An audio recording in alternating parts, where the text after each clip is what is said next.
Hey, everybody. Welcome to the Last Things Last podcast. I'm your host, Kevin Myers, joined by my co-hosts, I'm Jen Escoda and Justin Mandia. Say hi to everybody, guys. Hi. Hello, everyone.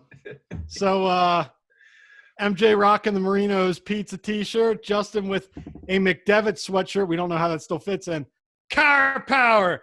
Congratulations, Bill Cowher, 2020 Hall of Fame class. Well-deserved. Same with you, Jimmy Johnson.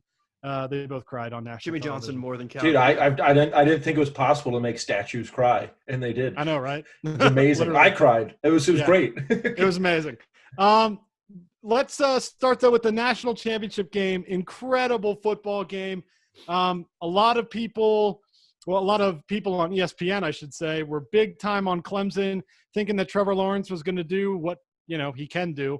But Joe Burrow came in there yet again with another insane performance. 31 for 49, 463 yards, 5 touchdowns, no picks. I mean, that's amazing in any game, but in a national title game against a really good Clemson defense, this guy showed up. This team showed up. Such a great win. I love Coach O. Go Tigers. What did you guys see from the game? Go ahead, Justin.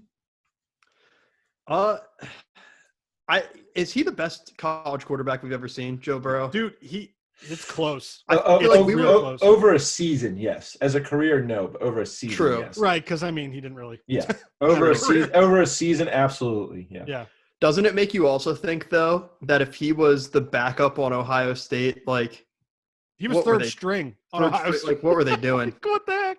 The thing is, though, it's tough because, Justin Fields is great, too. Right, I understand right. that. But dude, he beat 7 top 10 teams in this season. Yeah. Oh no, the stat was incredible. It was 7 top 10s. He beat all of the 4 preseason top 4. Yep. And then if you look at the top 4, they were 60-4 as a group. Yeah. All 4 losses were to LSU. Dude, they won literally almost every award you could possibly win this year. LSU had the perfect season. The only time they trailed by double digits was in the national championship. Yeah, game. It didn't last long at all. No. Also, shout out to Thaddeus Moss. Guy had a great game as well. Really cool to see Randy Moss in the game. But that's okay. That's all right. Well, he still had another touchdown. So. And also, that was not pass interference, offensive pass interference. That should have been another touchdown for Clemson. That's a play you let go. You know what's weird? Sure. Is that the LSU schedule is so good. It's what you would want a college football schedule to be. Clemson's is so trash, yet they were so close competition-wise. It shows that even though you can play trash teams for 12 weeks, they still turned it on when Trevor Lawrence is going to go on a revenge tour next year. Oh yeah, everyone needs to calm down on. Yeah, he's going to tear it up. I've been listening to a certain Stephen A. Smith saying and Skip Bayless that he's overrated. He's 25-1 as a starter, and he won a national title where they drug Alabama. Come on, how can you say that? He had a bad game. It happens. Is it sad that it was in the national championship? And you know what? It wasn't even a terrible game. It was just No.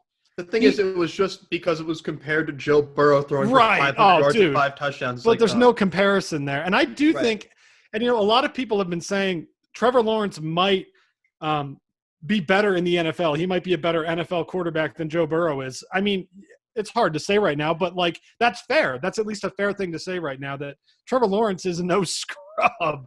I mean, I think he just got some happy feet on a lot of his throws. He had 10 overthrows and some under, yeah. But look at the plays he kept alive with the way he was throwing, the way he was running. LSU. I mean, look who they beat this year. That was a stout defense they were playing. It's a really good defense. And like you said, if you let LSU get out ahead of you, catching them, between the last 2 games, Joe Burrow had almost 1,000 yards and 12 touchdowns? Yeah. Am I right on that? Some 7 and 5? Yeah. Yeah. Also, oh no. This guy's not being talked about enough. Jamar Chase, 221 yards, 2 touchdowns. His long was a 56-yard. That guy had an amazing game too. They've got Chase, Jefferson, Moss. I mean, the receiving core of that team was insane. The weapons Joe Burrow had to work with were incredible. I mean, Clemson, though, as well, with Etienne, Higgins. They got some great downside with Clemson, though, next year, Trevor Lawrence is going to go on a revenge tour, but you're losing possibly the best running back in the country other than Dobbins. It's Etienne or Dobbins for sure. Yeah. And you're losing Higgins too, which is tough. He's going to lose basically like half of the offense that he had this year. But but they have a great recruiting class, especially on the defensive side. There's a kid from Damascus High School right by where I'm at. I think it's Brian Breezy is his name. He's a defensive end. He's already down at Clemson. Watching the high school videos of him, man, like it really looks like a 30-year-old man's out there playing with like 6-year-old kids. Like, he is. Well, that's what LaShawn McCoy looked like. Yeah, until we played Pittsburgh Central Catholic, and they're like, no. That's every team that ever has to play Pittsburgh Central Catholic. But a question I do have on the national championship: is there anything complaints-wise you had about it? I have one massive complaint, which isn't even about the game. Mine is so minuscule that no one will probably even give a crap about it. But like, Justin, I love seeing high offensive games, but I also want to see some really, really big defensive plays, and I feel like we didn't get that in this game. Well, we got that one targeting. It wasn't targeting. I don't know. By the book, it's targeting. But you don't. Come, like I hear you. Give him a penalty. I'm fine with that, but please. he doesn't get thrown out. Like, no, I agree with that. He did not intentionally go at him, and it wasn't helmet to helmet. It was shoulder, and he bounced up and hit him. Right. I think a helmet to helmet call. Okay, whatever. You have to eject him. I get it, but like, even though that was by the book targeting, he didn't hit his head, so you don't need to throw. Well, my thing is, if you're going to call that, then they should have called targeting in the first half when that guy like speared T. Higgins in the leg. He lunged forward, used his helmet, and speared him in the leg. Yeah, it really all – yeah, that's the thing, too, with that rule. Like, what body part needs to get hit for it to count as targeting? Like – because it's different all the time. It's different all the time. My only complaint of the game, like I said, has really have to do with football, is the Dr. Pepper commercial was highly disappointing. I was waiting for that. Highly disappointing. Yeah, they didn't show who it was. All year for that commercial, and I made sure I didn't go to the bathroom during the commercial so I could see it. And it's just Brian Bosworth from college. What? Come on. That's what you went with? To be continued next season. Oh, it's going to be so bad. I also have a complaint. There wasn't nearly enough Trump footage, all right? Listen, two-term Trump's going out onto that field. You got to give me the footage, man. Apparently, from what they said, he got just as many cheers as he did boos. Well, the TV didn't pick that up. I know. What did the TV pick up? I didn't see that part. Let's just say Louisiana's not entirely behind Trump. Weird, because I saw a bunch of like things on Twitter of it being raucously loud in there. It was massively loud. Yeah, I mean, of course it's loud. What was the other Superdome? Damn it! I just drew a blank on the other complaint I had. Last complaint. They did not play neck loud enough for us to hear it on TV. Yes. What is up with that? LSU fans are doing the greatest chant in football, and we can't hear it. Yeah, nothing to say on that. That's why you got to get Twitter, MJ. You go on there. Justin, I retweeted he it retweets. Dude, I have to go through and make sure I don't accidentally share the same thing because he retweets. Did you retweet neck on our Twitter page? Justin, since I've taken over our Twitter account, there are 465 tweets. And I was posting like 3 times a day, and now MJ's just click, click, click, click, click, click, click. Dude, I'm keeping us at the top of the news feed, man. Let's do this. Occasionally working. I don't work at all. All right, boys. Anything else on the national championship game? It was a great one. No, I think it was awesome. Storybook ending for LSU. I was so happy to see that. I don't hate Clemson either. Like I wouldn't have been crushed if they were. Also, that El Prez lost $25,000 on one bet is hysterical. Oh my God. Yeah, that was bad. But other than that, no, it was a fantastic game. I hope the season is the same next year. I really do. Like LSU was dominating everyone. They still weren't getting the respect they deserve. So I hope there's a couple teams at the top like that again. Yeah, that would be really nice. Yeah. I can't wait to see our teams in a meaningless mid-tier bowl game next year again, too. I think if either of our teams played the schedule LSU did, we would have had 4 wins. Oh, easily. Easily. Penn State, Notre Dame plays that schedule, we have 4 wins. Yeah, there's nothing happening there. All right, moving over to baseball. The Astros have found themselves into a bit of a conundrum. We had talked about this right when we added MJ into the podcast, actually, it was one of the first topics we discussed of the possibility that there was some cheating going on in Houston with a trash can. Well, in one day, actually in 2 days, we have seen 2 highly respected managers fired, a GM fired, a team losing their draft picks, getting fined $5 million, which is not much, but it's the max apparently that the MLB can do. And there's an investigation still going on for the Red Sox, and a lot more is to come for Alex Cora, who, by the way, today admitted that, yes, he was behind everything with Houston and Boston. So here's what I want to start with, guys, because there's a lot to unpack here. Should Alex Cora be banned from baseball in the way Pete Rose is banned from baseball? Yes! Pete Rose bet on his team to win! Yes! And he didn't do anything to the game itself to, hinder the other team. Yes, he should be banned the way Pete Rose is. Pete Rose isn't even allowed in the hall in his own house. Nope. Wait, we should do a release Barabbas type thing where give us Pete Rose and we give you Alex Cora. I mean, that would make a lot of baseball people, and I think everybody in this podcast, very happy. I mean, Pete Rose, obviously the stats are amazing. And I mean, while he did technically break a rule, that rule was not ban worthy. That rule was finable and maybe a suspension, but not banned for life and not in the Hall of Fame. I mean, come on. This is not the 1919 White Sox. This is Pete Rose betting on his team to win, not throwing games. It had nothing to do with the outcome of a game. Alex Cora, with 2 teams and 2 World Series, totally changed the outcome. You had CC Sabathia was on. They had him on NFL Countdown. I think it was CC Sabathia they brought in. They had him on an NFL program because they were like, we need to know what you guys think about this. He's like, well, I think I got cheated out of a World Series ring possibly. Who knows how many signs they knew during that series against us. But 2 of them, 2 World Series. And then he admits it because he got fired. And I was watching the press conference today with the Red Sox president and GM, and they were like, yeah, he told us he was behind it. So what? I mean, they had the press conference of him winking. I was like, come on. Dude, I love that because it was 4 or 5 months ago. Or no, it was near the end of the season. And he was just like, yeah, I mean. Also, the next thing, do you think Carlos Beltran needs to be fired? He should be fired. I think so, too. And here's the thing. Why were no players in trouble for any of this? Thank you. How could there be no player brought up on anything? I mean, even if they say, okay, we don't know exactly who did it. You had one player in there that you named. That was Carlos Beltran. Oh, he's not a player anymore. You can't do anything.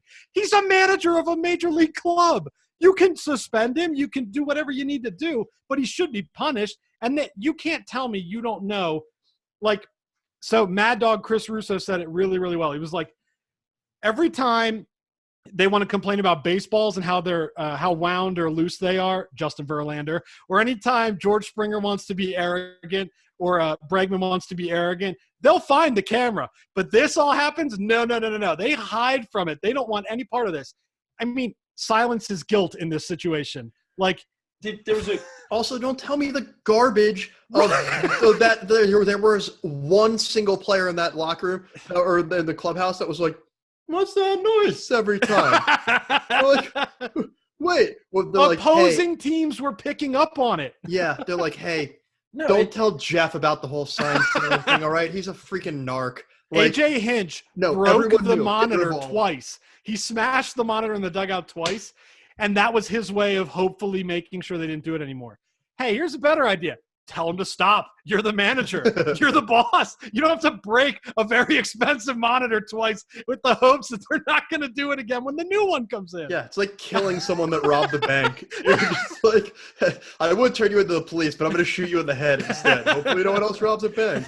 No, it was so bad. No, and the punishment, the fact that the punishment that can be levied out. Yeah, let's get into this. Is determined by the 30 owners. This is the max you could ever do to us. First off, draft picks in baseball, I know you get a gem every now and then, don't get me wrong. Well, but they're mostly useless. Right. Well, let me just say my piece on that. I don't completely disagree with you. My thoughts on draft picks in baseball. So let's take the Astros, for example. Springer, Bregman, and Altuve all came through the Astros system when they were drafted out of college by the Astros. Okay. So those are 3 all-star players that came up through the system and were really good. Here's the thing. The reason the draft pick thing won't affect the Astros, they have a young, talented roster. They're not going to need their prospects for another 4 or 5 years, by which time they will get their draft picks back and be able to groom some players up through the farm system to bring them back up. If this was a team like Tampa Bay that needs some good draft picks right now and needs some good prospects, that's going to affect them. But this has no effect on an all-star lineup like Houston. That's young. So I agree and disagree with you. Yeah, but you could also, if any of these owners would just step up and spend more money, you can go buy your team if you need it. Well, that's it all depends. I mean, the Astros. That's what the Dodgers are doing. That's what the Yankees are doing. Well, the Yankees have the payroll. The Astros don't. They're really sunk into a lot of these players. So they can't really buy players. I mean, it depends on how much of the tax you're willing to take if you exceed the salary cap. But like I'm saying, there is no cap.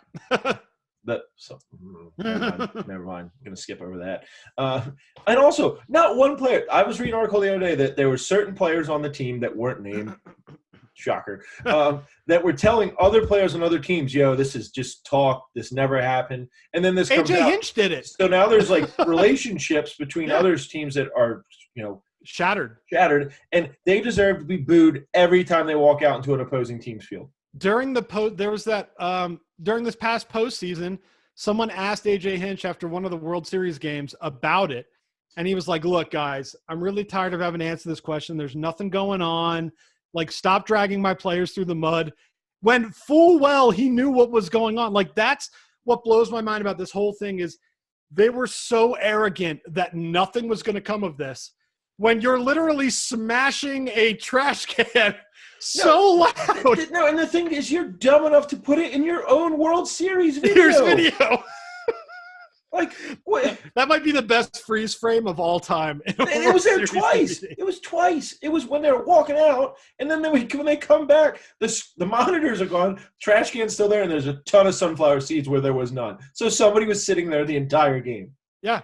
So I've been trying to compare it to things in the past, and obviously people are talking about the 1919 White Sox scandal and how every player involved was banned for life from baseball.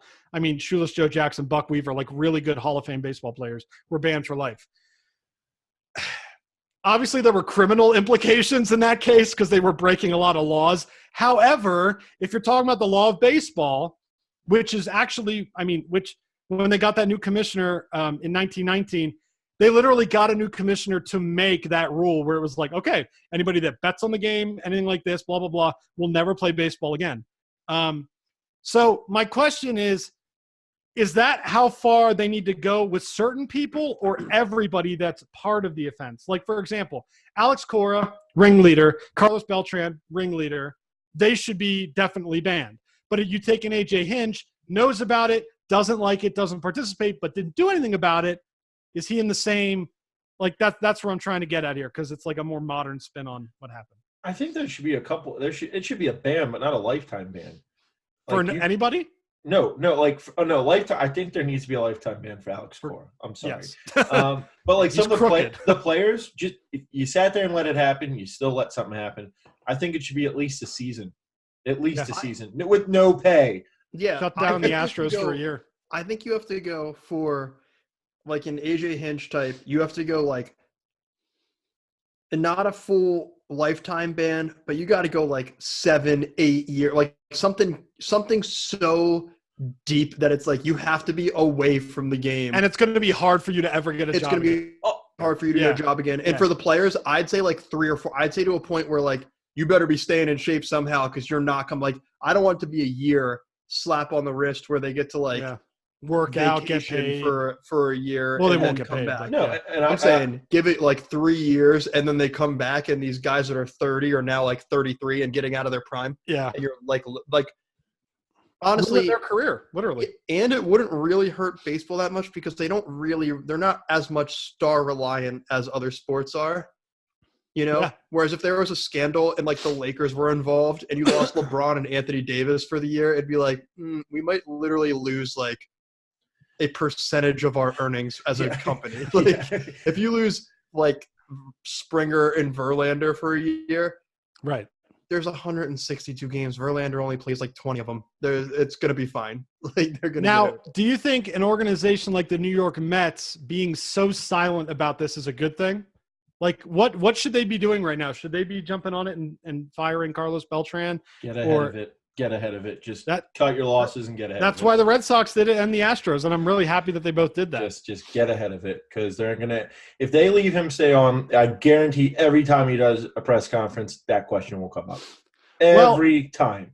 And I mean, also, does this mean Beltran, who has Hall of Fame numbers, should he be in the Hall of Fame, or should this take him out? If Pete Rose isn't there, no. I'm sorry. If you can't let Pete Rose and not to mention Barry Beltran's Bonds only and Mark McGwire. Yeah, right. At this point, those guys. I know that take the Barry Bonds and Mark McGwire. I know they took steroids, but the hand-eye coordination is still needed to hit the baseball. Right. And also, let's not pretend like that. Let's not pretend that baseball didn't know about that and let it go until a point where they were both getting out of their prime and then being like, actually, they used those guys to basically boost their numbers, make baseball more popular than ever. And then when they were leaving the game, they were like, these guys took dude, it's like back during the 1998 race, someone found an open bottle of Andro in McGuire's locker and asked him about it. He was like, yeah, I take this, and it's legal. And it was technically, it was banned by like every other sport, but MLB didn't have a policy on it. So they were like, okay. But then they retire, and they're like, oh. But look how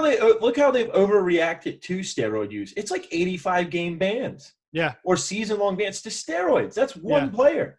Yeah. You have a whole team. So this ban's so stupid. And I mean, also to add to Carlo Beltran's misery, his only World Series ring was that 2017 title, which is now basically tainted forever. It should be stripped, honestly. It should just be an open void. I'm sorry. Their name shouldn't be associated with it. It should be just stripped. Yeah, there's some interesting schools of thought on that, but we could go for a whole other hour on that.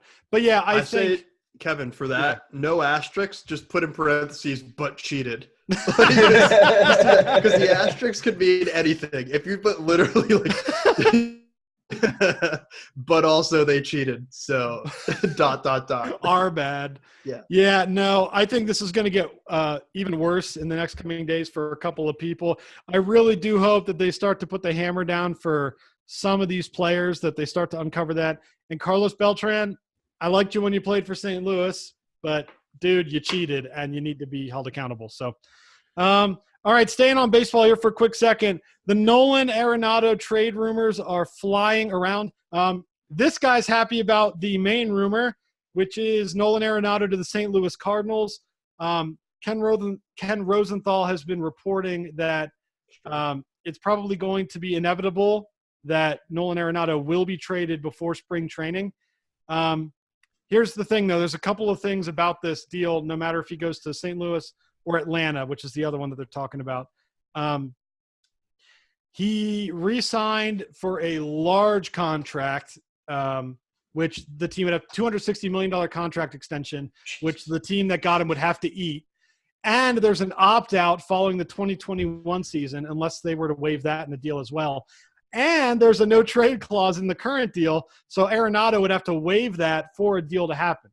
Now, all that being said, Arenado's agent has, just through the grapevine, been talking to people, and he has said that Nolan Arenado does love St. Louis. He loves when they go out. No, the exact quote is he admires them because they win and stuff. Yeah. I mean, that's really all you need. That's some official stuff. I mean, and really, honestly, and I love St. Louis, but that is the only draw to go play in St. Louis is winning.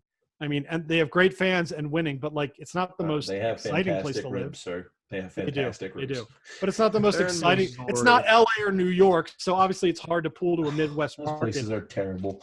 But I agree. But when you're winning, I mean, obviously things change. So Nolan Arenado could possibly come in.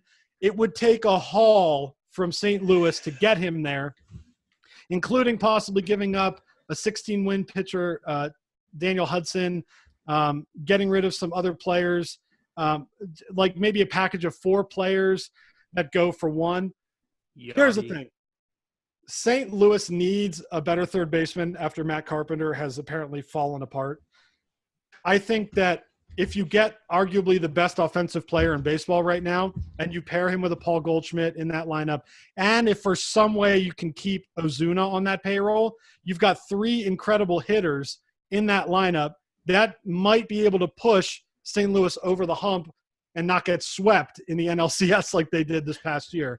So I think if St. Louis does make a move like that, especially if they keep the opt-out in for after 2021, it's win now. It's we need to win a World Series in the next 2 seasons. What if? Here's my question, Kev. What if they give up that haul and they don't? Would you? Dude. Well, here's as a fan, I don't want to, and I hate even saying this because I live in Colorado and I love watching Nolan Arenado play. Like it's so much fun to go see him play, and I'd love to have him in St. Louis. But if we can't get a deal where he says, "I won't do the opt-out," I don't want to do the deal. I don't want to give because St. Louis has a lot of great young prospects right now. I don't want to see us give a crazy haul away and get a really great player who might be there for 2 seasons. That's where I'm at. Well, Kev, and that's so hard to say because he's so good. But a lot, you got to realize, man, across all sports, a lot of teams are willing to take that risk. Yeah, absolutely, they do. The Kawhi was a rental for the Toronto for 1 year, and look what it got him. Got him championship. Right. So I mean, in baseball, though, it's so hard, man. Like, I know one player can make a difference, but it's not like basketball or football where, like, truly can change the dynamic of a team. And I agree with that. I think the only reason I believe that he would change this dynamic is because of the pieces we already have in place. We had one of the top infields in baseball last year. We were one of the better defensive teams. Our hitting struggled down the stretch, but we regained it a bit in the playoffs. But it was streaky. You got a guy like Arenado to pair with Goldschmidt and get some really consistent hitting in the lineup, that's going to change the team a bit. So I don't know. But again, if they don't figure out a way to get rid of that opt-out, I don't know if I want to see a deal happen. I'm sorry. Just reading an article. He could possibly go to the Rangers too? That was going to happen until the Rangers signed Todd Frazier, so they filled up their third base.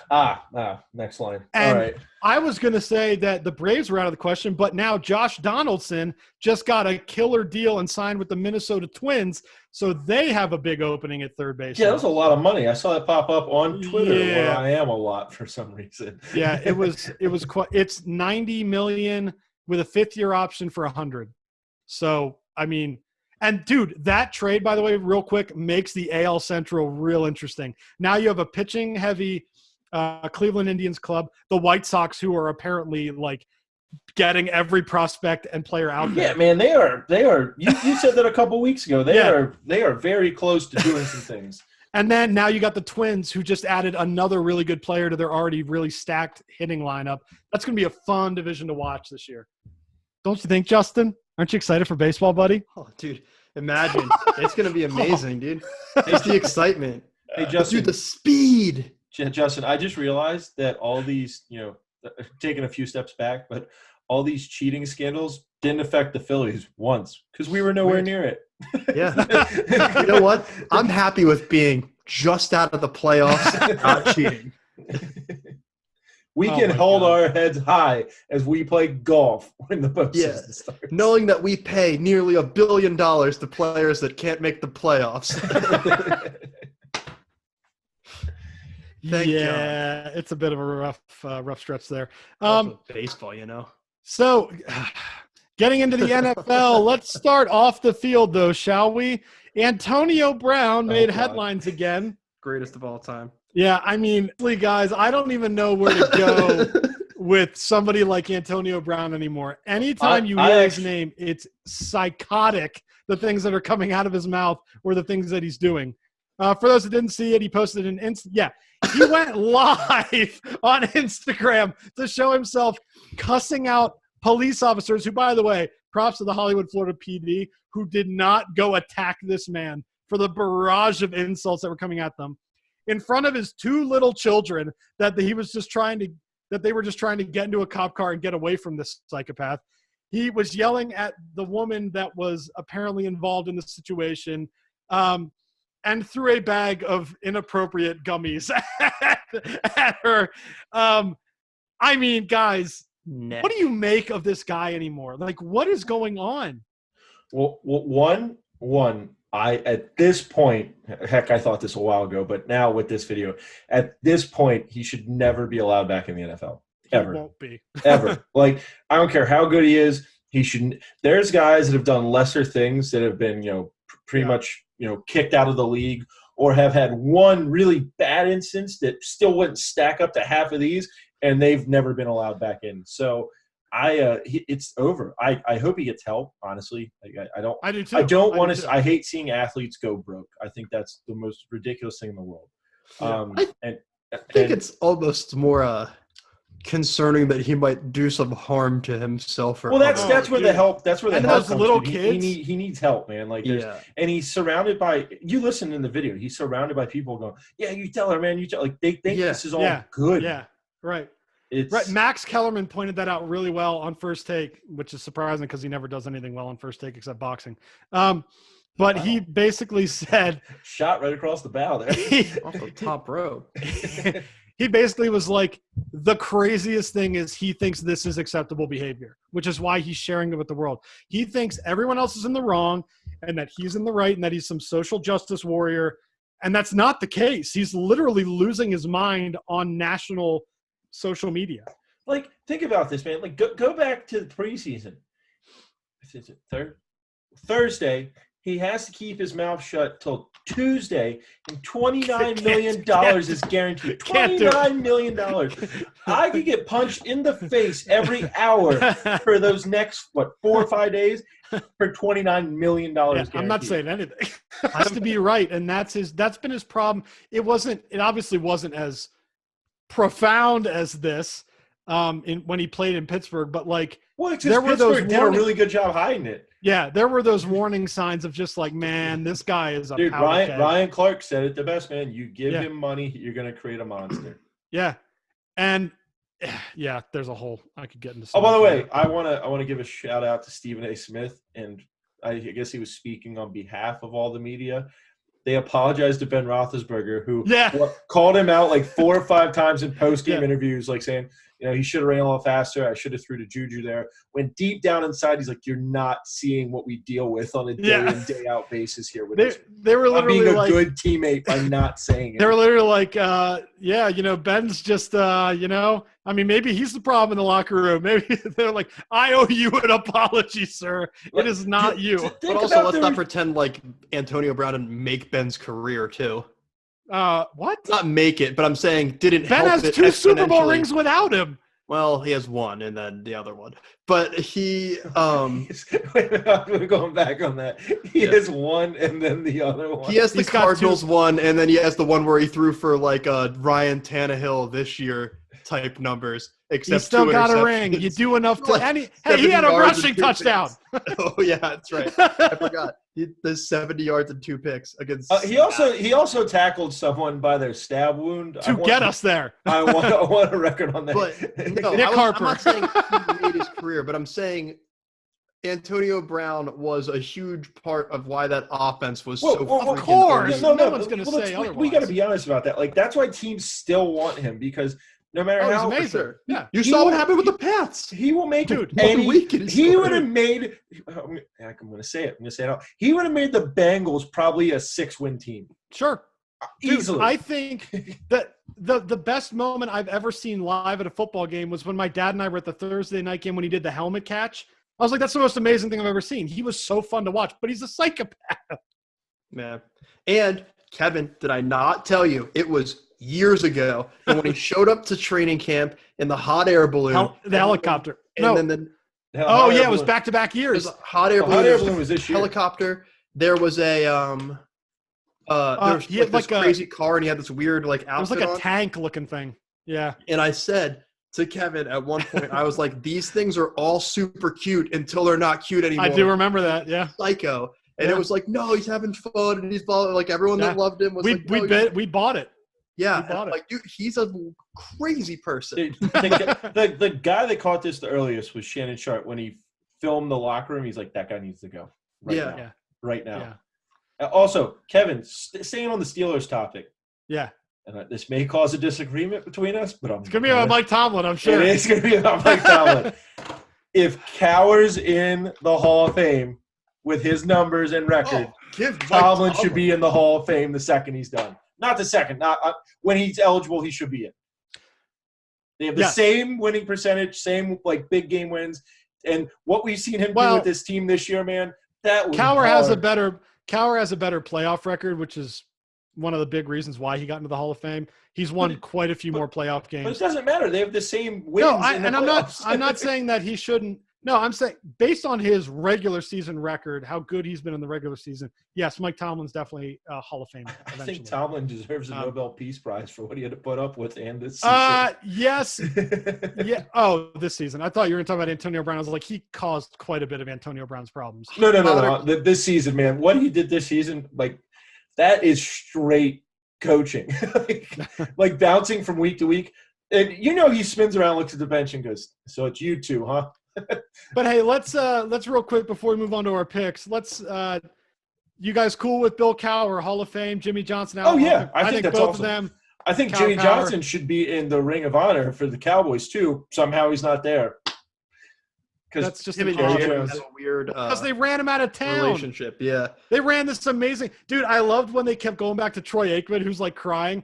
He wasn't just crying out of joy. He was literally like, "They took our coach from me." Like, Kevin, they have. I think if they keep that team together, they have at least 2 more Super Bowls. Oh, dude, no, at least 2 more. Dude, that they would have been the Patriot. They would have been Bill the Cowher. In the 90s. Bill Cowher's first Super Bowl was a loss to the Cowboys. That team was insanely good. Oh, like, look at who they had. That offensive but I gotta say insane. this. I will freely admit it. I wept when they gave Bill Cowher just that amazing scene of going on TV and just seeing his reaction. I was like, "Love you, Bill." Also, can we talk Is his about record that good? Yes. Him and Tomlin have like a high 600. It's an insanely good percentage. Yeah, they're like not high. That great. They're high 600s, man. Bill Cowher stats: 149 and 90. That's 623 in the regular season, and he was 12 and 9 in the playoffs. Like, yeah, that's good. I guess. Hold on. No. See, this I heard this put the other day, and it puts a lot of things back into perspective. Take the Patriots completely out of it. In the league right now, it's an average of 1 Super Bowl per, not across all the teams, but there's not a lot of coaches and players that have multiple Super Bowls. Like, as good as Rodgers was, that's 1. Breeze, as good as they've been, that's 1. The Eagles, I don't really think that counts because of the quarterback situation. But, I mean, think about it. Over the last 20 years, the only 2 people that repeat it twice was what? Ben did it twice. Eli, Tom, Peyton. Yep. And I think Peyton had to do it on another team. and they didn't win because of him. No. I think that's the only that's the only like quarterbacks, yeah. And look at the coaching too, because a lot of those coaches were consistent through that have multiple Super Bowls. So if you take the Patriots out of it, 12 and 9. I'm talking about Cowher. 12 and 9 in the playoffs is good, and a 600 win percentage that keeps your job. And it should keep your job. Keeps your job shouldn't get you into the Hall of but there are also things that don't get talked about. Like Bill Cowher, who was his first quarterback? He took Neil O'Donnell to a Super Bowl. Mr. Interception every other throw, took him to the Super Bowl, made Tommy Maddox a serviceable starting quarterback for at least 2 seasons, and we're playoff bound. And like Cordell Stewart. And Cordell, yeah, a guy who should have become a wide receiver in the NFL, but kept saying no to management. Bill Cowher made him a quarterback that could take him to the AFC title game multiple times. Like, come on. Dude, all I'm saying is that Cowher got in the Hall of Fame because of his jaw, and we all know it, all right? Well, no one can turn down that. No one's denying that didn't help. No one's denying that didn't help. Yeah, the Hall of Fame voters, they were like, how are we not going to make a bust out of it? Spit shields that they used to sell in the gift shops at the Pittsburgh Steelers Stadium? They should make his bust hold like mints. When you walk in the Hall of Fame, you can reach into his jaw. Yes. By the way, I saw a great clip the other day. I retweeted it. I know how to do that now. I saw a great clip of was it the Vikings? where they claimed that the Steelers had 12 men on the field, and Cowher got the printout and ran out and shoved it in the refs. Yeah. You keep that. Yeah. Dude, Bill Cowher's a legend for so many reasons. I'm so happy Obvious he made Hall it, of Famer. Are you kidding me? Him and Jimmy Johnson. I mean, Jimmy Johnson, obviously, but Cowher. And here's the thing. I think Andy Reid should be in the Hall of Fame. Yes. Andy Reid was just like Bill Cowher. He just couldn't get over the hump of a lot of those championship games. Which we're going to get to this later, but I think they get there. Took him to so many NFC title games, like Cowher took him to so many AFC title games. Andy Reid did get to a Super Bowl, but lost because Donovan McNabb is awful under pressure, and you had Todd Pinkston as like your number one, and a dead Terrell Owens. Wow. Where have I heard this before? It's literally just the Eagles franchise history. It's like decent quarterback not doing well under pressure and bad receivers. We're always Andy Reid. Yeah, but we have the worst receiving group in the entire league. I think if Andy Reid takes the Chiefs to win a Super Bowl this year, he's a lock. I think any Super Bowl coach should be a lock, man. It's hard to win a Super Bowl. It's very hard to win a Super Bowl. But no, he should make it just off of his mustache. Let's be real here. I might cry. That womb broom is incredible. Yeah. Another Steeler, by the way, Donnie Shell got into the Hall of Fame, which means if Polamalu and Faneca for some reason both get in, that's 4 Steelers in the Hall of Fame this year. It's just going to be terrible Towel City. Who's the one that didn't get nominated? I just saw it on. From the Cowboys, dude, that's heartbreaking. I forget his name, but did he make the All-Decade team? He's the only guy from the All-Decade 70s team not in the Hall of Fame. How do you snub him?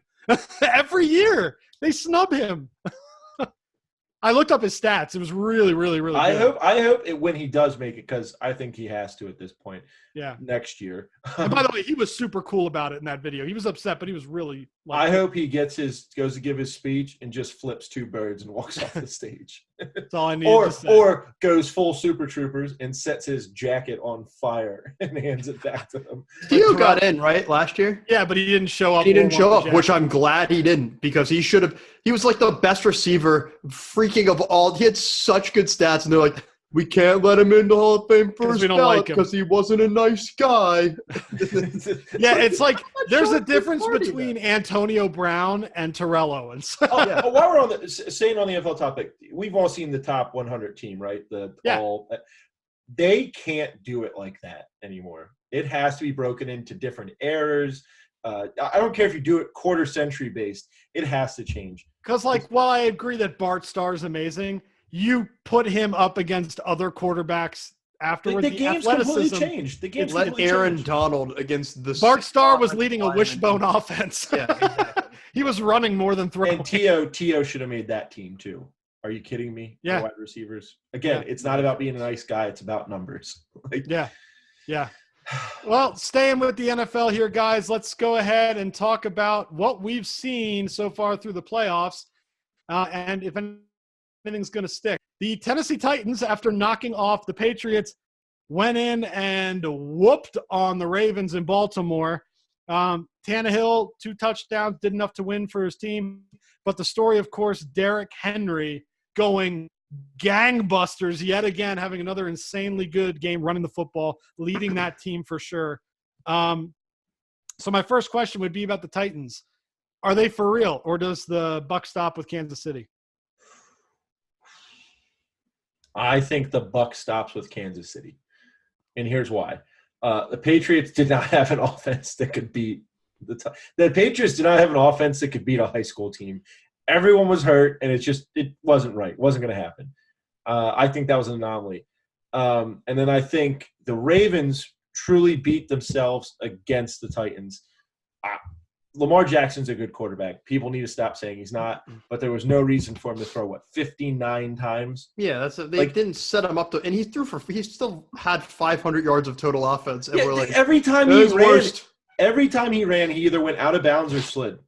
Right. Like he dictated when he was going down. So I think the Ravens did a poor job on that one. Lamar Jackson's going to continue to get better. And I think the Titans took the Ravens ball game and shoved it right down their throat. Like, we're going to control possession. We're going to run it down your throat. I also think that's an entirely different game if Mark Ingram is able to run more than 6 times. Like, they didn't have another running back, basically. They had Gus Edwards run 4 times. Mark Ingram Gus Edwards is capable. I don't know why they didn't run him, though, is what I'm saying. Like, They ran Lamar Jackson like 20-something times. I think let's also give credit to the Titans defense. They've been looking really good. Well, yeah, but I think the Ravens got behind and got scared, man. Like, they're like, we can't stick to our normal game plan. No, Lamar, and the fact that people are trying to the stuff I've been hearing. I don't blame Lamar. I'm glad he took blame for it. Like, that's what a leader and a quarterback does. Like, this was my fault. But I think there's people that are like cheering that, like, oh, we were right. He should have, been a running back. No. Well, but here's the thing, though. And I agree with all of that. It's just my thing with Lamar Jackson is he's a type of quarterback that his passing is at its best when his running is also effective. When you take the running out of the equation, his passing kind of falters a bit. Like, he's not a guy that's going to stay back there and throw a lot of what? But nobody does that anymore. They didn't take his running out. That was my thing. Like, he still ran for 143 yards. He still threw for 365. Like, that is that's a game that if you had any other quarterback, you'd be like, holy, like, he literally dominated. And he technically did, but he threw 2 bad interceptions that resulted in Titans touchdowns. Other than, like, he made 2 bad decisions that literally ruined the game. Other than that, he played. Also, the Titans had 2 players who had not really played all year make 2 of the most ridiculous catches I've ever seen. Yeah. The tight end in the corner of the end zone. Yeah. Come on. Like, come on. And then I forget the one that broke out for, like, was it 40-some yards? The receiver. I forget the receiver. Also, Derrick Henry threw a touchdown. Like, what is going on? And he did not throw it to the wide open Mariota. He did not throw it to the wide open. I think he did that on purpose. He was like, "No, you're a scrub. I'm not." He literally did this. You almost wasted my career. And then threw it forward. Yeah, but I think if you're the Chiefs, you have to sell out to stop the run. Like, just you'll lose. You'll lose exactly, because Tannehill. He threw 15 passes in week 1, 14 passes or whatever, wild card. That's all he has to do. 14 passes this time because Derrick Henry's running for like almost 200 yards a game. So you have to make Ryan Tannehill beat you. If Ryan Tannehill throws for 300 yards and 3 touchdowns, then fine. As long as Derrick Henry gets under 120 yards. Right. Or give him 200, but they got to be between the 20s. Like, he can't get into the end zone. Right. Yeah. And I mean, and that's just it too. And the reason, and we might as well get into we'll get into our picks in a bit. And I'll bring that up then. So let's go to the other game real quick before we dive into picks here. Green Bay is going to play San Francisco in the NFC title game. San Francisco has been having a pretty great run here as well. Green Bay put the Seahawks to bed pretty well. Aaron Rodgers is looking more and more like playoff Aaron Rodgers. I mean, that last game, he had some crazy throws, which were pretty amazing. So I'm not going to get into picks yet, but what do you like about both these teams coming into it? Start with the Niners. The Niners defense, easily their defense. That's their bread and butter, man. I think Jimmy Garoppolo is a little better Ryan Tannehill. He does enough for them not to lose. Yep. I've not seen him take over and dominate a game. Because he hasn't had to. Yeah. And that's a good thing. But, I mean. No, I agree. It's that point's going to come. It's the defense for the Niners, and their running attack is insane. Yeah. Also, George Kittle, he's a man that's among the boys. Thing. Kittle, I think he had 3 catches for 19 yards or something last game, and they put him as one of the 3 players of the game because they just showed a compilation of his blocking in the run game. It's just insane. Like, he's another lineman basically out there that's also your best receiver too. Yes. He's insane. And I hate the 49ers, and I don't know why, but I hate them. But their defense, have all year. I know. I don't know why. I refuse to believe they're for real. They're going to win a Super Bowl, and I'm going to be like, maybe. Cheated. But no, they were stealing signs. Exactly. They probably are. No. Anybody, by the way, I forget what game it was at. Did you catch the Biggie Smalls card, play card on the side of the field? It was the national championship. Yeah. No, they had a Biggie Smalls Kevin, play. We just blew over the biggest thing ever. Did anyone see Mike Vrabel get lit up by the referee on the sideline? Real bad. Yeah. Real bad. So bad. That dude was a linebacker. He just goes, sorry. Lit him up. That was fantastic. No, by the way, those are the 2 best coaches in the playoffs right now, Vrabel and Reed. I love those guys. Just wanted to throw that out there. Yeah, I don't think the Packers. I was trying to think. So here's the thing. Wait.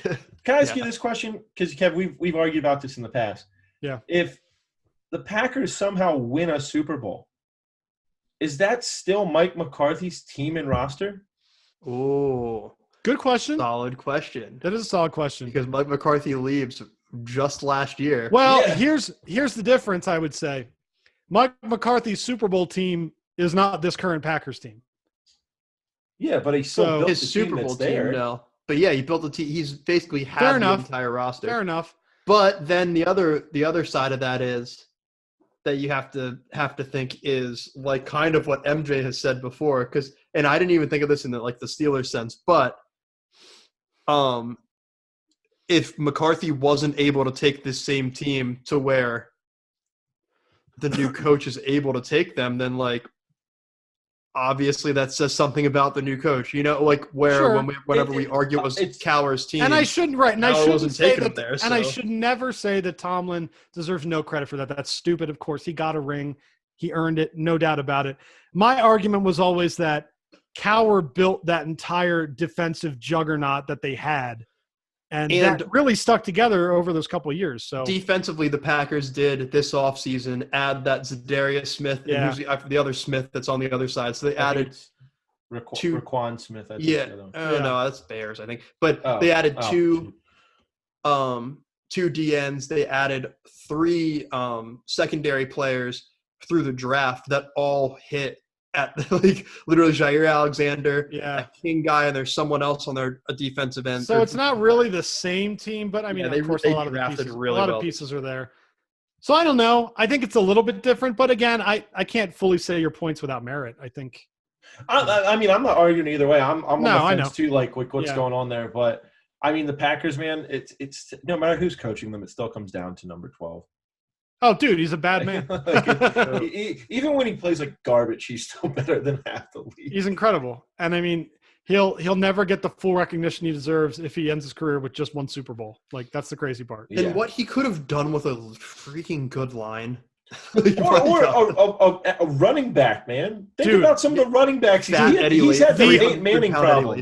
Dude, Ben Roethlisberger had those great years with Antonio Brown and stuff and with Hines Ward earlier in his career, it was that middle part where they didn't have an O-line, getting hurt all the time, can't get the ball off, throwing even more picks. You're absolutely right. If you give Aaron Rodgers what the Steelers gave Big Ben, I got more time to make really good decisions and really good throws. Come on. Because, man, the things he can do with the ball with time, or even if it's not per se pocket time where he can roll out and look, it's insane. He's like Brett Favre in that way. And he gives Brett Favre a lot of credit, obviously, because he sat behind him for a couple of years. But Brett Favre, if you watch old film of him running out of the pocket, making crazy bullet throws, Aaron Rodgers does the same thing. So, I mean, this guy's so talented and he's just on another level. But it's like Dan Marino. I hate when people are like, Dan Marino should not be considered one of the best QBs ever. I'm like, why? Because he stayed in Miami and didn't get a Super Bowl? Who cares? Look at what he did. There's plenty of players that haven't won a Super Bowl that still did amazing. Oh, yeah. So let's get into it, boys. Picks for these 2 big games, the AFC Championship, NFC Championship. Justin, I'm going to start with you with the AFC title game. Tennessee at Kansas City. Who do you got and why? Oh, man. I know it's real hard. These games get so hard to pick. Kansas City's defense is kind of cheeks, and the Titans' run game, I feel like it's going to gash them pretty good. But I think that I think that in a shootout, if it's going to be that, if Patrick Mahomes can turn this thing into a shootout like he did the last game, I feel like I like Patrick Mahomes. I think at some point Tannehill's going to have to throw because of the amount of points Kansas City's going to put up. Yeah, we didn't even talk about that Kansas City game, but amazing comeback. I mean, that's really all you can say. Right. Down 24-0, and then Patrick Mahomes just goes crazy. Yeah, he's amazing. So I'm going to go Kansas City. I think they're going to score too many points. I really do think that they're that powerful of an offense. I think Mahomes has just the most swag of all time. He's the coolest guy ever. Also, Andy Reid. Big Red. Hopefully, that is why. By the way, my favorite meme ever is him when he comes running into the locker room like this, and it says, "When you're 2 wins away from a free fast food buffet at the White House." Woo! I'm pumped, and a Kansas City Chiefs win is, I think, technically still an Eagles win. I think I would count you got McCoy, you got Eagles Reed. Super Bowl. Yeah, I really would. Yeah, the Chiefs are winning that because of that man's womb broom, his bun duster, his upper lip upholstery, whatever you want to call it. Cookie duster. That's Creole strainer. That stash is going to the Super Bowl. I think Patrick Mahomes can, no matter what happens, even if the Titans dominate the run game, the Chiefs can score so fast it's not going to matter. And I think Kelsey has another massive game. And I think this game, the Titans are going to focus a lot on Kelsey because of the last game, and Tyreek Hill is going to go off. So I don't see how it'll be close. I really think it'll be close, but the Chiefs pull it out. Yeah, Kev, that's how I was thinking too. I got to go with Tennessee, and here's why. Because you like to see angels die? Is that why it is? Just let Reed get his Super Bowl. No, I'd love to see Andy Reid go. I really like Andy Reid. But to start with what Justin said, I totally agree. This Kansas City defense is not that good. And that brings up 2 problems. One, you're going to get destroyed by Derrick Henry. So right away, clock possession, game time, that's all in Tennessee's favor. Second thing is, up to this point, Ryan Tannehill has only had to do enough to win. However, with not the best secondary in the world, if you give him some opportunities to make plays, and he does, now you got 2 problems. You got a team that's controlling the clock, able to score on the run, and then also able to get some maybe 20, 30-yard passes down the field and possible touchdowns from Ryan Tannehill. Now you've got 2 issues that you got to deal with when the Patriots and Ravens were single-handedly really beat by Derrick Henry. Like Tannehill had a couple touchdowns, but you got to give that whole offense to Derrick Henry in those games. So that's the first thing. Second thing, while I do totally agree the Chiefs can score so fast, and it's kind of terrifying. Okay, let me say that again. So I think that with the fact that the Titans are going to control the clock and time of possession because of Derrick Henry, and the fact that even though I love Andy Reid, his clock management is straight up garbage and has been his entire career, that is what's going to bite them at the very last part of the game. I think, like you said, MJ, it's going to be close. I think it comes down to the wire. And I honestly think, and it's going to be painful to watch, Andy Reid's clock management blows this game for them. Oh, Kevin, I think that's that. how the Titans. I hate it. I hate that he does it all the time. That's like talking about a puppy at adoption going, it just won't get adopted. It just won't. Look at it. It's got one eye. I'm going to get that thing. By the way, can I throw a fun stat out that I read last week? There are 4 Dolphins players that have either been dumped by the Dolphins or traded, now still in the playoffs. And one of them, to my surprise, is Chad Henne. Yeah. Isn't that crazy? I had no idea he was on the Chiefs. A lot of people thought he was retired. I thought he was an announcer. Pray to whatever God they believe in that Patrick Mahomes doesn't go down. Not to mention you have an old Dolphins kicker as the kicking analyst, Mr. Jay Feely. I don't know, man. They have a kicking analyst. All right. Well, so we'll see how that goes. I think that Kev, I hope it's you know what I do hope the most? Whoever wins, that it's a fun game. Absolutely. Like, and here's the thing. I am mad at our other co-host here for always saying, oh, these games are like the worst in the playoffs. Like, I don't want to see these teams in the playoffs. Why? These teams are so fun to watch because you never see them. Why can't they have a chance? No one ever saw your Eagles for a couple of years, but then all of a sudden they're in. Oh, this is really exciting. Because the Eagles are an exciting franchise, Kevin. Oh, come on. They're One Super Bowl team. in your entire franchise history. How is that an exciting franchise? Well, ascending like a phoenix from the ashes. I could say how it's an exciting team real fast. We go to bed and don't know what they're going to do tomorrow. We go to bed and we don't know how many players will be in. When Chip Kelly became our coach, we went to bed and McCoy was our running back. MJ, that's different. We wake up the next day. And MJ, that's anxiety. That's not excitement. We had Kiko Alonso, who hadn't played an entire year, traded for McCoy because that. MJ, that's anxiety. Sense. People need medication for that. No, dude. Much like two-term Trump, the Eagles have been playing 4D underwater Hungry Hippos chess. They've been playing the long game. They're like, we're going to – why is my alarm going off? That's weird. Oh. Dude, my whole point in this is these teams – it's fun to see teams that are not always in the mix like the Tennessee Titans. Yeah, I rarely – the last time I can honestly remember watching a Titans game was the Music City Miracle. Love it. Yeah, but I feel like if I see a Titans Green Bay Packers Super Bowl, I might lose my mind. Why? Literally why? What you'd rather watch Patriots versus why? Why would you want to see the same teams all the time? I wish the Saints didn't lose to the Vikings because I think that a rematch of that 48-46 game against the 49ers would have been really fun as an NFC championship. I think that would have been a nuts NFC championship. Yeah, but I would rather see one of the best quarterbacks we've ever seen go against one of the best defense in football right now. Like, I want to see that matchup. That's exciting. Ooh. The Niners and Aaron Rodgers. Oh. Tannehill and the Chiefs defense, Justin. What, I was like, what do you think I'm talking about? That's what I was do you know how much money State Farm is going to spend on the Super Bowl? If both those guys make – we're getting every commercial. My homie. We're getting every commercial. We're going to make commercials up during our commercials to put out in the next – Speaking of commercials, Baker had more different commercials than he did wins this season. I feel bad for him, man. He's had those commercials were so he's had 3 different head coaches in 2 years. I think he'll be fine. That, but... He was a good actor too. My God, those commercials. He actually has some timing. He's very much like a Peyton Manning. He's pretty funny. Yeah. How many people are coming out? Like 65,000? By the way, if you guys haven't watched it, the new Peyton's Places where he's just with Tom Brady, they're hitting golf balls in the back of Jim Nance's house.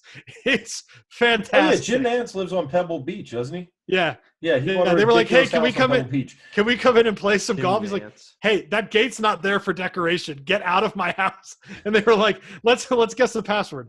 Hello, friends. And the gate opens. I just watched a throwback video today of when Jimmy Fallon took Peyton Manning to one of his friends' houses and said, "Throw that ball through that window." It was Matt Damon.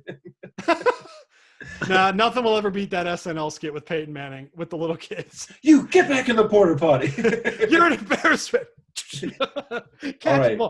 Next game. Do we pick Niners, Cowboys? We're picking now. All right. So I'll start with this one. Cowboys. I'm going with the Niners. Defense wins championships. Niners, Cowboys. You said Niners, Cowboys. I was like, hey, dude. We won. I just want to rub it into Dallas one more time that they had a Super Bowl team that didn't win the division. And we had a practice squad that won the division. San Francisco 49ers are going to win. Defense wins championships. They've been playing well at home. Again, while Garoppolo hasn't been, throwing the lights out, he's like Tannehill doing enough to win. They've got enough pieces to make things happen. I think the 49ers win by 10. I have nothing to add to that. I think that's exactly what's going to happen. I think Joey Bosa is going to ravage Aaron Rodgers. I think it's going to be one of those. I feel really bad for Aaron Rodgers, by the way. Yeah, that's not going to be fun. Yeah. Or Joey Bosa is going to pick up Aaron Jones and throw him into Aaron Rodgers. So here's best case scenario: Niners Chiefs for me.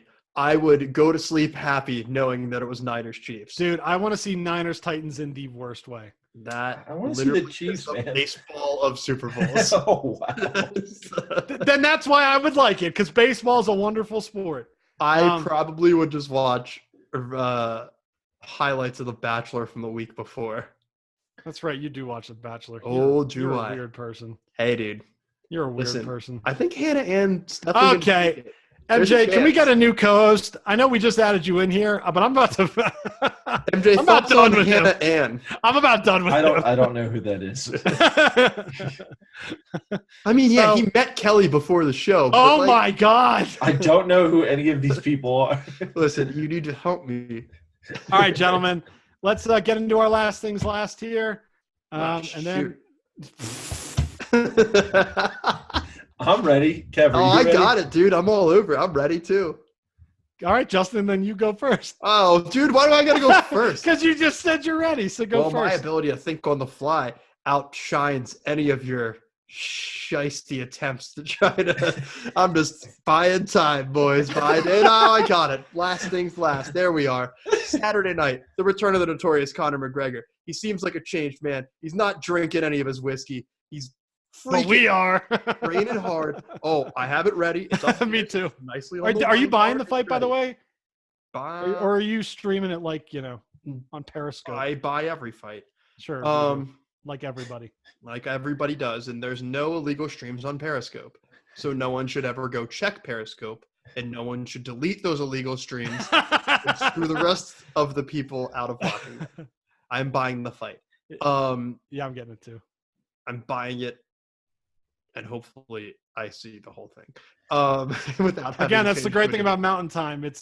I love how it's midnight start time out there. Maybe. And even out here, it's 10 p.m. That's still too late. There was one, I think it was Lesnar versus Alvarez. That fight on the East Coast didn't start till 1 because the undercard went so long. Every undercard went the full round. And then Lesnar gets dropped in the first 10 seconds. He's a big boy.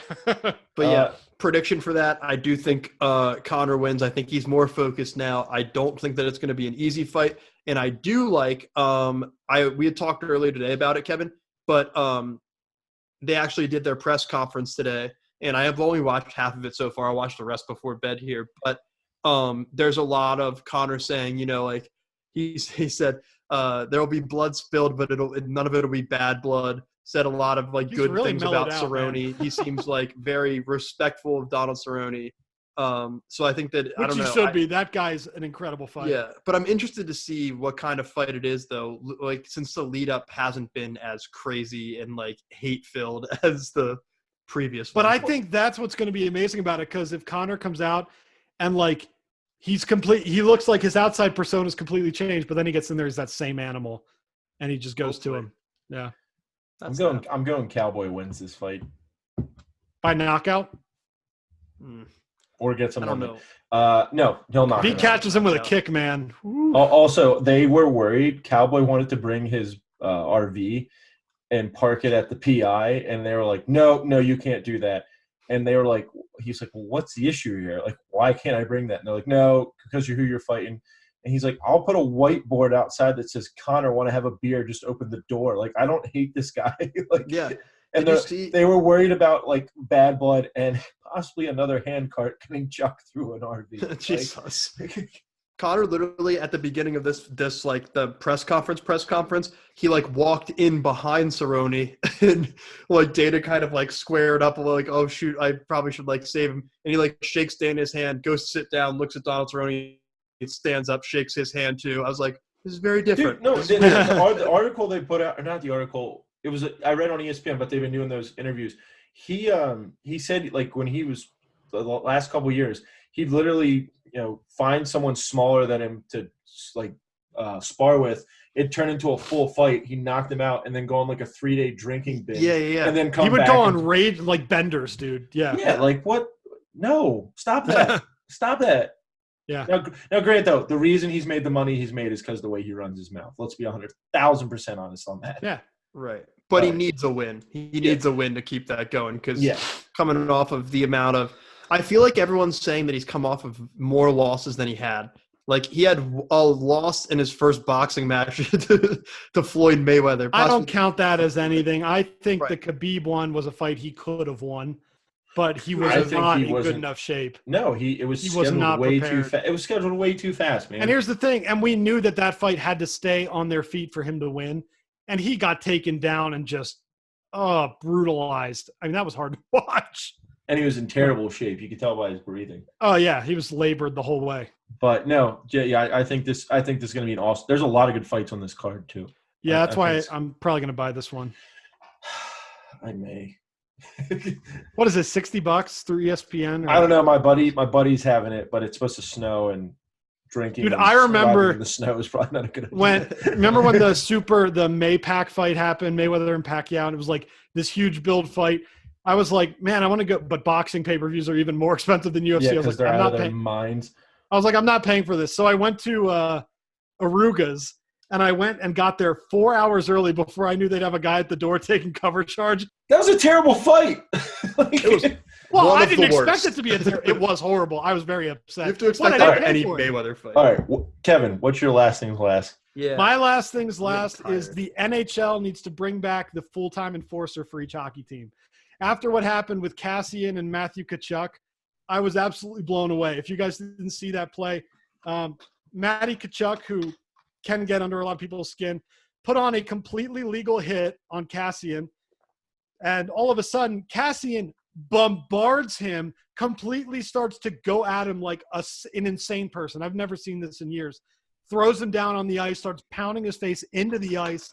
None of his teammates jumped at it to go help him. Like, it was just like well, we don't want to get in trouble. We don't want to be like – they all just kind of wash their hands and step back. My thing is, you go back even 12, 13 years ago, Donald Brashear of the Philadelphia Flyers, if one of their guys would have gotten it, even just scraped in a fight, Brashear's getting in there and he's standing up for him. Like, you can't have – and Kachuk's a pretty good skill player. You can't have these guys getting pounded by other people and not step in. And I understand that the NHL is going in this direction of we want to have less fights and blah, blah, blah. But if you're – like, the refs didn't even get involved. If you're allowing a guy to literally assault another man on the ice, you better allow the players to police this stuff. Notice – are you looking it up? Yeah. Dude, it's brutal. That's illegal. That's a legal hit. Yeah. Now look at this. Where's the fight? They just showed the hit. Oh, dude, the fight was absolutely brutal. But my point is, like, when players were policing this themselves, most of the time it didn't get to that kind of a level. It didn't get to this giant. All the comments are saying that the hit was more egregious than what took place after that. That's absolutely ridiculous. Justin, you played hockey. You saw it. What do you think? Your brother also said it wasn't an illegal hit. Oh, no, it's not. No, that's the thing, though. That degenerate gambler, I don't take advice from him. What's becoming an issue in the NHL now? It's Jeremy's gambling. Oh, no. Maybe. Jeremy's swinging sports books in Vegas. Yeah. We went down to the Eagles-Seahawks game, and when we were down there, we were parked right across from the sports book in Philly. And my dad's like, Jeremy, do you come down here a lot? And he goes, no, why would I come here when I have my phone? I would never come down here and place a bet. Why would I ever do that? But no, I think that the issue that you're having in the NHL is that there's less enforcers, so there's less fighting, which means it allows for more of these cheap shot kind of retaliation type things, knowing that nothing's going to happen to you after the game other than like a fine and a suspension maybe, but you're like physically you're not going to be at risk of anything. Before, you would cheap shot someone and then you'd get a 5-minute penalty and not get suspended or kicked out, and then when you got out of the box there would be someone waiting there for you to pound your head in. Oh, I just here, MJ, I'm sending it to you now.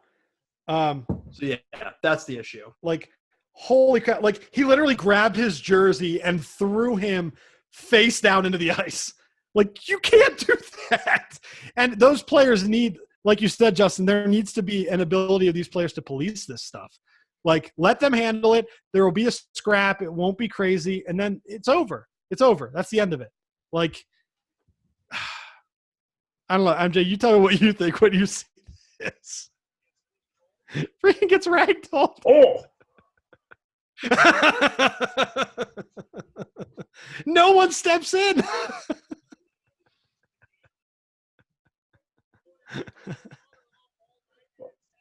Number 29 gave it a valiant effort. By valiant effort, I mean he stuck his arm out.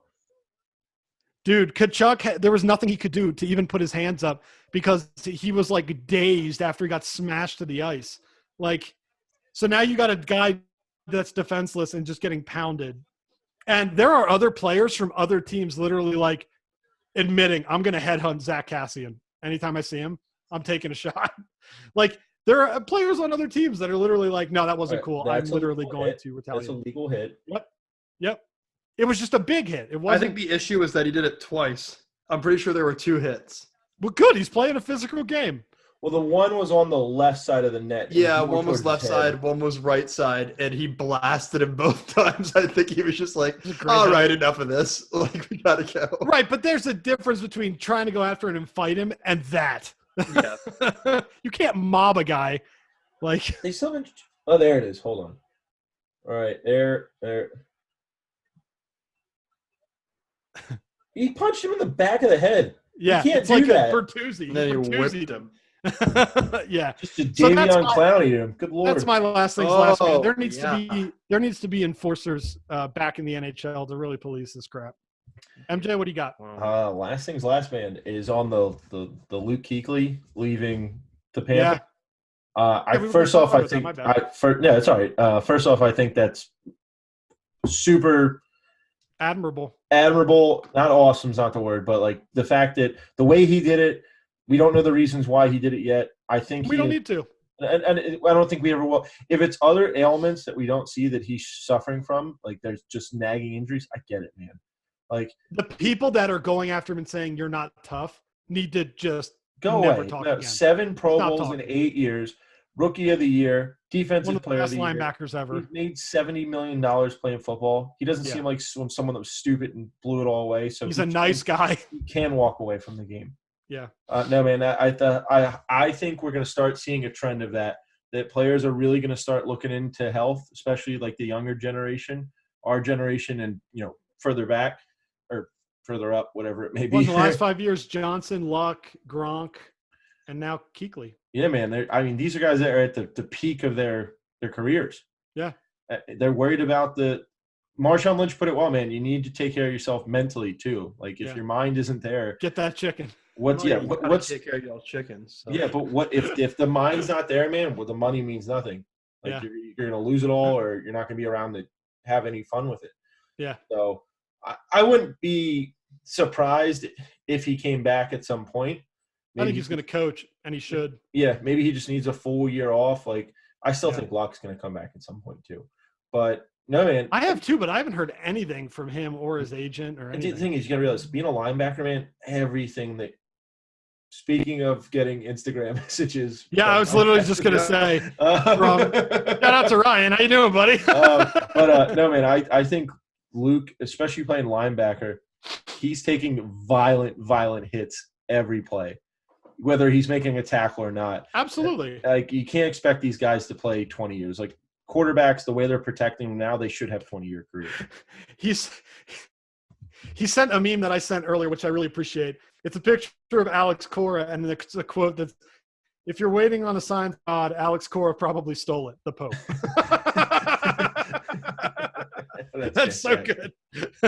That's fantastic. But no, guys, what do you think about the younger players? Like, I'm honestly all for it. If it's all about health, I mean, you got to take care of yourself. I mean, and you see people trying to link it to the new coach. Like, are you kidding me? No, we see it, dude. We see it all the time, especially in, of course, combat sports. Like Muhammad Ali is a prime example of a guy who didn't know when to stop at the right time, taking that last fight with Larry Holmes in 1981, which is literally what people say buried him, and then had horrible Parkinson's the rest of his life. Couldn't enjoy the rest of his life. Kev, look at Dana White with the UFC not allowing some guys to fight anymore. Yeah, they literally after their physicals. Yep. I don't want you to fight. Like Ghost, like BJ Penn. Yeah, I mean, it was the whole idea. And I mean, back then with Ali, it was this whole idea of, we can cover it up because he's the greatest ever. Like, we're just going to – and the Mayo Clinic that he went to was like, he's okay. He can fight.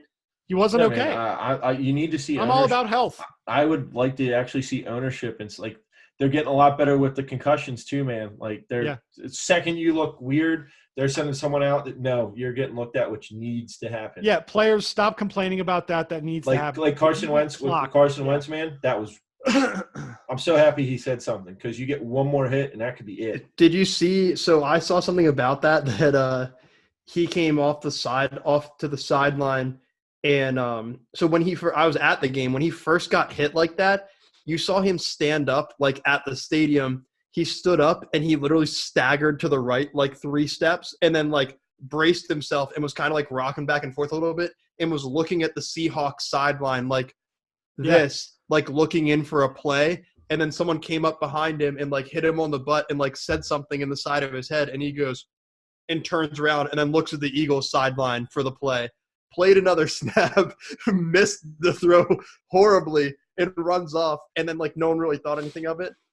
And he said something, right? Sudden, next drive, McCown comes out and everyone's like, what the heck? So apparently, he came off to the sideline and McCown said something to him like, hey, like, you good? And he was like something's not cool. They were sitting on the bench. Get ready. Because Wentz was like looking at him and he turned and said that to him and then just put his head down. Like he couldn't even keep his head up. Yeah. He was in pain, man. Like back then, what they used to call it getting your bell rung. Like, okay, your brain literally moves. It shifts when you get a concussion. Yeah, did you see that something people were like giving Carson crap on Twitter for it, and Chris Long like came to his defense and said, I don't think you understand. His brain was thrown around in his skull. Yeah. Like that's what happens. That's not about being tough. That's not about being tough. He's like, if he had recurring hamstring injuries, it would be one thing. The dude tore his ACL, broke his back, and had his brain smash in his skull. Like, these aren't things you can avoid. No, it's no, man. But but before we go, just on MJ's last things last, Luke Kuechly at 28, Andrew Luck at 29, Gronk at 29, Patrick Willis at 30, and Calvin Johnson at 30 in the past however many years. It's going to become a trend. And these are the best of their position, too. It's not like they're just some schmoes. Wasn't there a Seahawks player, too? Chancellor? No, Baldwin. No, not Chancellor. Or no, was Baldwin? Cam Chancellor, Cam Chancellor. He was like 30.